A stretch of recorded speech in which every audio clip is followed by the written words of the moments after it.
Again, maybe you didn't hear me.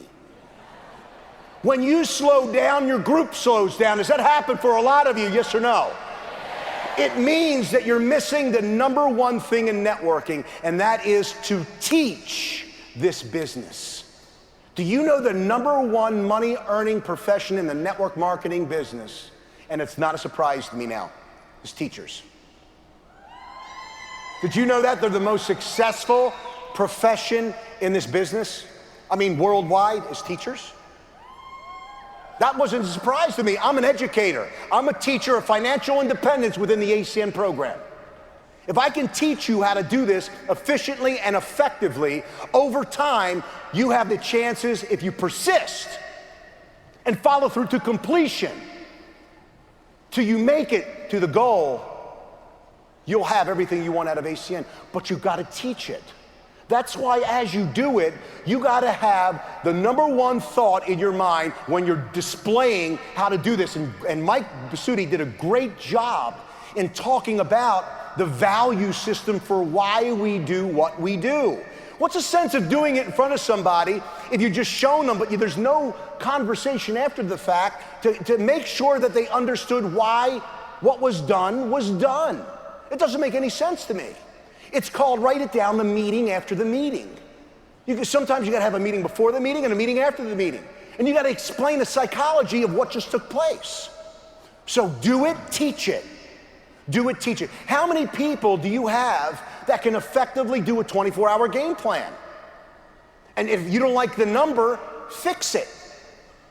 You need to be good at teaching every aspect of this business to create independent representatives. Not high maintenance, whiny, hiney, thumb-sucking representatives. Are we clear? Here's core commitment number 2, customer acquisition. Now, you got to know your listen, you need to, Patrick Mazur's going to cover this, I believe. You got to know your local and regional market. You got to know today what's being offered in your market. How many people understand the thought that you do not want to set your people up for failure? How many people know that? You got to give them realistic expectations. Look, Greg said in a different example, but I'm going to use Detroit. In Detroit, there's 4 million plus people, 4 million that use not just one of our services, but every one of them. And if they don't have it, they want to have it. Yes or no? And here's the funny thing. You're telling me you can't get 4 customers? Look, you may have maybe run out of what you think is all the people you know, but you can't tell me if you walk out of the door of your house, there aren't people that you can get. Sure not. So we got to make a decision that we have got to learn the industry that we're in. When your mom says no to you, expect it. It's going to happen. It's going to happen when your best friend says no to the service. The question is, how will you respond to that? How will you emotionally grow that? Don't you realize that as you're failing, as people are saying no to you as for a customer, to you as a new rep, do you know that Circle of Champion members at that same moment in time, RVPs and President's Club members, at that same moment in time, somewhere around the world, at that very moment is failing right along with you? We've redefined failure. Failure is that one experience. It doesn't define me as a person, and it doesn't define you. It means I need to get better. I need to know my craft.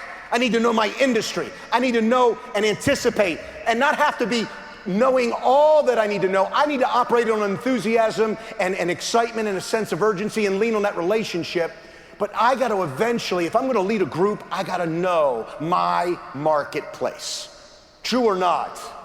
So you don't just know your local and regional marketplace, because this is a worldwide opportunity. Any market you go into. For example, I'm moving into Chicago. I'm working Chicago right now. And guess what? Different products offerings than Michigan. I got to learn that. Everybody with me? You do too. The whole purpose of customer acquisition is to make money. I told you, I'm not working with people that don't get their customers. Now, that doesn't mean that I'm not going to have forfeiture or what we call the lack of the release of the cab. That does happen, and I know that. But I know that there's nothing more motivating than layers of people making money, layers and layers of people, true or not? Because when this person qualifies down there, Debbie Davis, down here, that means people all the way up the line, how do you like this compensation plan, are making money on that person that qualified all the way down there. You like that? On the cab and on the commission. Did I paint a picture for you? How many people would love to get paid on hundreds of levels?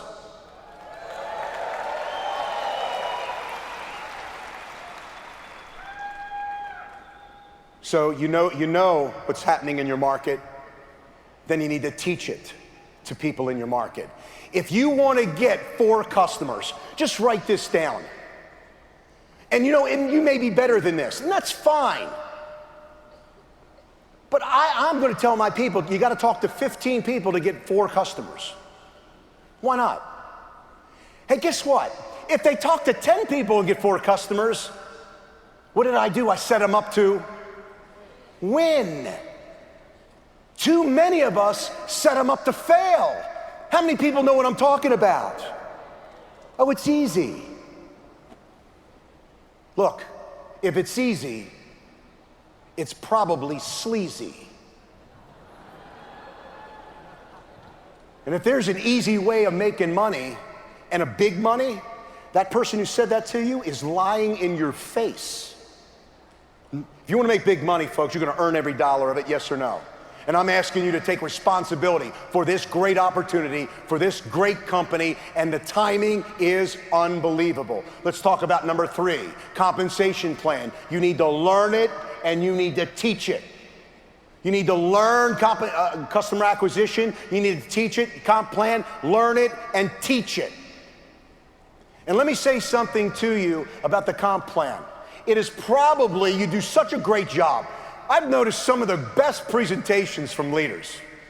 But when it gets to the comp plan and getting people started, you're weak on the $4.99 issue, you can't get the check, or you lack the ability to be confident in showing people how they can make money. You need to fix that.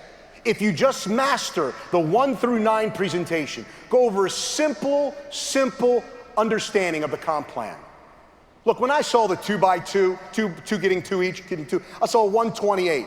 A long time ago, somebody said, if you could just imagine getting 3 people and graduate through 7 levels, 3, 9, 27, 81, 243, 7, 29, 21, 87. When I saw that for the first time, I looked at both of them. He asked me a long time ago, years and years ago, he said, what's the difference between 128 and 2187?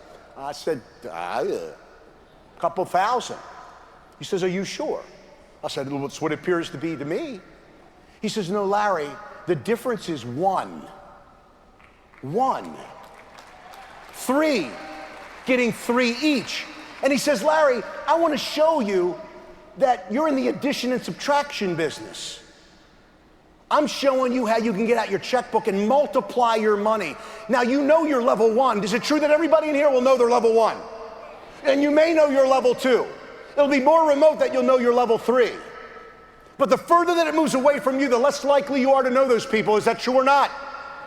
But is it okay that you make money on all the customers from people that you never knew and customers you'll never meet or service in your life, but get paid on them every single month in the form of thousands of dollars? Is that okay? Are you sure? That's what I saw. Multiplication. The only way that you can multiply it is to duplicate it. That means you need to teach it. And number 4, weekly meetings. If you have 50 people in your meeting and you can't grow your weekly meeting, here's one thing that's happening.